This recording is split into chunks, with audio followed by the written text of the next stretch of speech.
នេះគឺជាកូនកំឡោះនិងកូនកំមុំទី1ដែលខ្ញុំនឹងចង់ដៃ100រៀល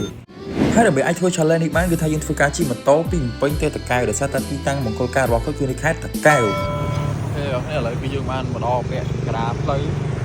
challenge របស់យើងអាហ្នឹងគឺយើងនឹងធ្វើការយកលុយ100រៀលដើម្បីទៅចងដៃការគាត់ចូលឥឡូវចាំមើលទាំងអស់តទៀត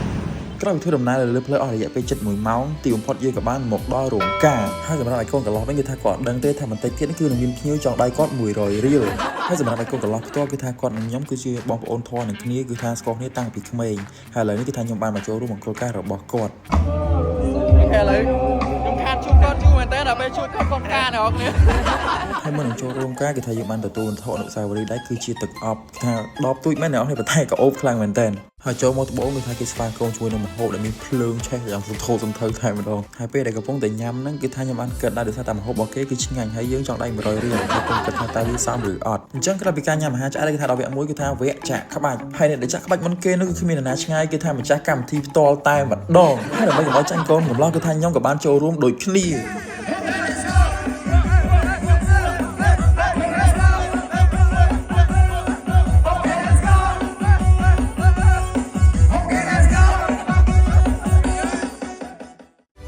ហើយនេះគឺជាពេលវេលាដែលពួកយើងកំពុងតែតន្ទឹងរង់ចាំគឺថាបានមកដល់ចង់ដៃបាត់ណាក៏បានដែរសំខាន់មិត្តភាពខ្ញុំចង់ដៃ100ដល់អ្នកគ្នាឥឡូវជោគជ័យដល់អ្នកអូខេវីដេអូរបស់យើងនេះគឺជោគជ័យខ្ញុំចង់ដៃគាត់គឺ100រៀលដល់អ្នកគ្នាតើនរណាជាអ្នកបន្តកុំភ្លេច follow